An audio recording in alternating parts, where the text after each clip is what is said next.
Donc un satsang, tu ne savais pas ce que c'était qu'un satsang? Non, pas du tout. Ça répond donc en quelque sorte à la question qui suis-je vraiment? Quelle est ma vraie nature? D'où est-ce que je viens? Qu'est-ce que la nature de la réalité? Satsang, qui vient de deux mots sanscrits, sat, conscience, réalité, plutôt être, réalité, et sang, rassemblement, rassemblement autour de la vérité, rassemblement autour du sage. Mais le sage n'est pas quelqu'un, c'est la sagesse innée en chacun de nous, c'est cet espace sans personne que vous découvrez aussi, que vous êtes au travers des exercices que nous avons fait de la vision sans tête, cet espace sans personne.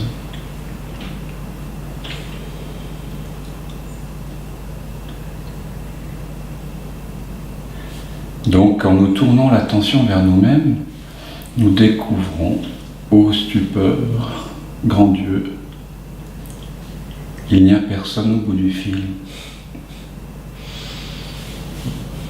Le fil d'Ariane, la mèche du fil d'Ariane, quand on l'allume,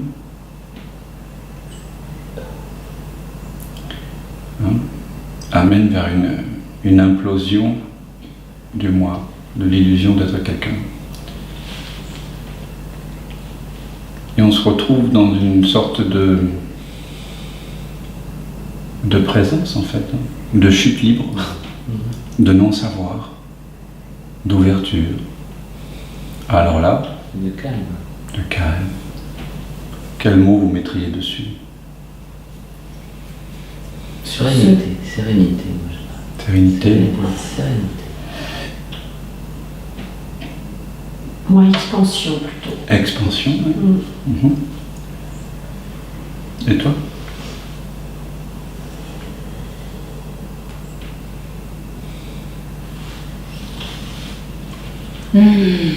J'ai pas de mots qui me viennent là, en fait. C'était juste une façon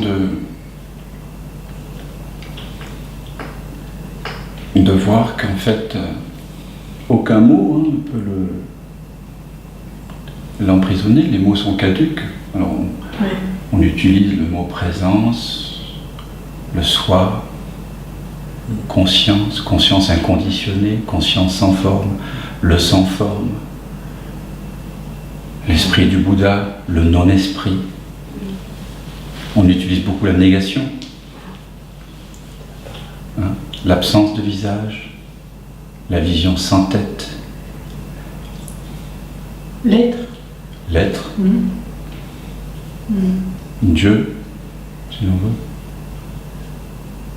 Le Seigneur, Shiva, Brahman, qui veut dire l'un, avec un grand U. Le divin. Le divin. L'amour, la non-séparation, la vacuité, le vide, la présence impersonnelle, la conscience inconditionnée. Donc chaque mot révèle une facette.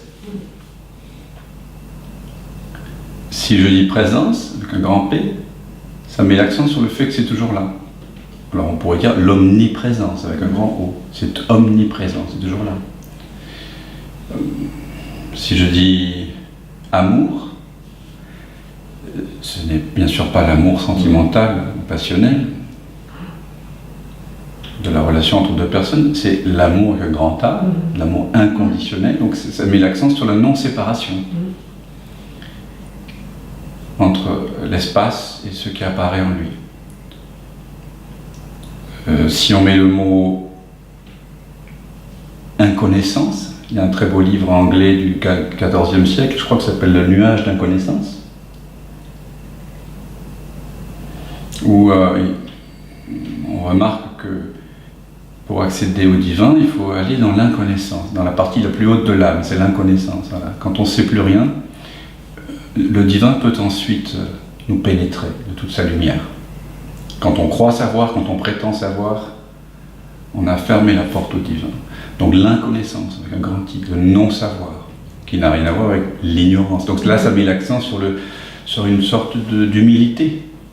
Hein, si on appelle ça la connaissance, en Inde on appelle ça la connaissance, Jnana Yoga. C'est le yoga de la connaissance. Là, c'est pas la connaissance au sens d'un savoir objectif, c'est la connaissance ultime. C'est ce par quoi tout est connu. Donc, si on appelle ça la connaissance avec un grand C, alors on met l'accent sur le fait que je réalise en moi ce par quoi tout est connu. Car rien ne peut être connu sans ce que je suis, sans moi avec un grand M. On peut même dire, il y a des textes mystiques dans lesquels on se réfère à la première personne. Je suis le Brahman, je suis l'immuable, je suis l'inaltérable. Et donc on met l'accent sur le fait que le véritable je est ce sans forme.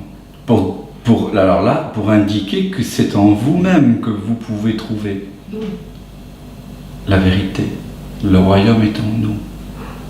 C'est pour ça que dans les grands textes, dans les Upanishads, dans les grands textes de l'Indolité indienne, une des grandes Mahavakyas, il y a tu es cela, tatvamasi, tu es cela avec un grand C, avec un grand T, tu es cela. Mais on dit aussi le soi, l'atman est le brahman. Le soi qu'on découvre en nous est l'un. Donc là, c'est si on met l'accent sur la connaissance, c'est pas la connaissance objective, c'est connaître en tant qu'être. Si je mets l'accent sur être tout simplement, là, vous voyez, c'est une autre vibration, être avec un grand E. Qu'est-ce qu'il y a encore si on met l'accent sur l'immuable, alors, on met l'accent sur le fait que ça ne bouge pas, alors que tout ce qui apparaît en nous bouge. Hein, tout à l'heure, on est allé vers la plage, en vision sans tête, hein, parce que maintenant c'est révélé en vous, et vous avez vu que l'espace ne bougeait pas. C'est les maisons, les chaussées, les voitures qui entraient en vous, voilà, la plage, les algues, tout ça, ça entrait en vous. Ou parfois des personnes vous dépassez, donc semblaient sortir de l'espace, mais l'espace, lui, ne bougeait pas. On peut dire, je suis l'immuable. Vous voyez, il y a tous ces noms différents.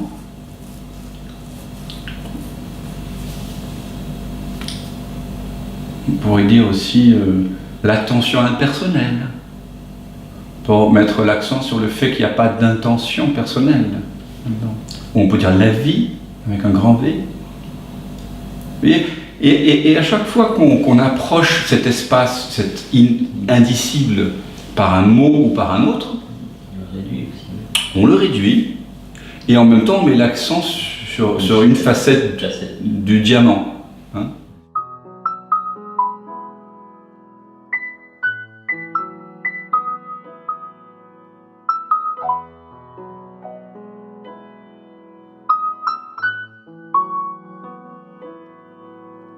Springing lights, summer rise, autumn